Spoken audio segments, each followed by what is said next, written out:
विंश सर्ग। राजा दशरथ का विश्वामित्र को अपना पुत्र देने से इनकार करना और विश्वामित्र का कुपित होना। विश्वामित्र जी का वचन सुनकर नृपश्रेष्ठ दशरथ 2 घड़ी के लिए संज्ञाशून्य से हो गए। फिर सचेत होकर इस प्रकार बोले, महर्षि, मेरा कमल नयन राम अभी पूरे 16 वर्ष का भी नहीं हुआ है। मैं इसमें राक्षसों के साथ युद्ध करने की योग्यता नहीं देखता। यह मेरी अक्षौहिणी सेना है, जिसका मैं पालक और स्वामी भी हूं। इस सेना के साथ मैं स्वयं ही चलकर उन निशाचरों के साथ युद्ध करूंगा।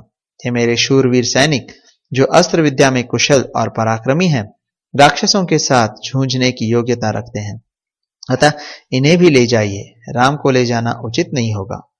मैं स्वयं ही हाथ में धनुष ले युद्ध के मुहाने पर रहकर आपके यज्ञ की रक्षा करूंगा, और जब तक इस शरीर में प्राण रहेंगे तब तक निशाचरों के साथ लड़ता रहूंगा।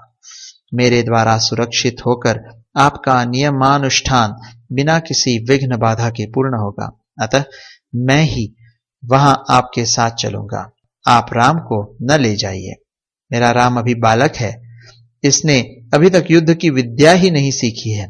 यह दूसरे के बलाबल को नहीं जानता है, न तो यह अस्त्र बल से संपन्न है और न युद्ध की कला में निपुण ही। अतः यह राक्षसों से युद्ध करने योग्य नहीं है, क्योंकि राक्षस माया से छल कपट से युद्ध करते हैं। इसके सिवाय राम से वियोग हो जाने पर मैं 2 घड़ी भी जीवित नहीं रह सकता मुनिश्रेष्ठ, इसलिए आप मेरे राम को न ले जाइए। अथवा ब्राह्मण, यदि आपकी इच्छा राम को ले जाने की हो तो चतुरंगिणी सेना के साथ मैं भी चलता हूं, मेरे साथ इसे ले चलिए। कुशिक नंदन, मेरी अवस्था 60,000 वर्ष की हो गई। इस बुढ़ापे में बड़ी कठिनाई से मुझे पुत्र की प्राप्ति हुई है, अतः आप राम को न ले जाइए। धर्म प्रधान राम मेरे 4 पुत्रों में ज्येष्ठ है, इसलिए उस पर मेरा प्रेम सबसे अधिक है, अतः आप राम को न ले जाइए। वे राक्षस कैसे पराक्रमी है, किसके पुत्र हैं और कौन है, उनका डील डौल कैसा है मुनीश्वर, उनकी रक्षा कौन करते हैं। राम उन राक्षसों का सामना कैसे कर सकता है। ब्राह्मण, मेरे सैनिकों को या स्वयं मुझे ही उन माया योधी राक्षसों का प्रतिकार कैसे करना चाहिए।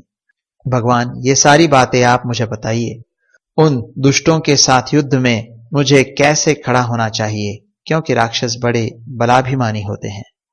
राजा दशरथ की इस बात को सुनकर विश्वामित्र जी बोले, महाराज, रावण नाम से प्रसिद्ध एक राक्षस है, जो महर्षि पुलस्त्य के कुल में उत्पन्न हुआ है। उसे ब्रह्मा जी से मुंह मांगा वरदान प्राप्त हुआ है, जिससे महान बलशाली और महापराक्रमी होकर बहुसंख्यक राक्षसों से घिरा हुआ वह निशाचर तीनों लोकों के निवासियों को अत्यंत कष्ट दे रहा है। सुना जाता है कि राक्षस राज रावण विश्रवा मुनि का औरस पुत्र तथा साक्षात कुबेर का भाई है। वह महाबली निशाचर इच्छा रखते हुए भी स्वयं आकर यज्ञ में विघ्न नहीं डालता, अपने लिए इसे तुच्छ कार्य समझता है। इसलिए उसकी प्रेरणा से 2 महान बलवान राक्षस मरीच और सुबाहु यज्ञ में विघ्न डाला करते हैं। विश्वामित्र मुनि के ऐसा कहने पर राजा दशरथ उनसे इस प्रकार बोले, मुनिवर, मैं उस दुरात्मा रावण के सामने युद्ध में नहीं ठहर सकता।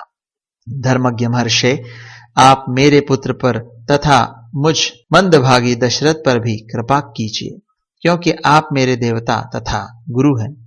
युद्ध में रावण का वेग तो देवता, दानव, गंधर्व, यक्ष, गरुड़ और नाग भी नहीं सह सकते, फिर मनुष्यों की तो बात ही क्या है। मुनिश्रेष्ठ, रावण समरांगण में बलवानों के बल का अपहरण कर लेता है, अतः मैं अपनी सेना और पुत्रों के साथ रहकर भी उससे तथा उसके सैनिकों से युद्ध करने में असमर्थ हूं।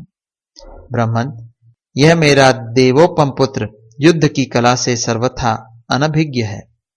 इसकी अवस्था भी अभी बहुत थोड़ी है, इसलिए मैं इसे किसी तरह नहीं दूंगा।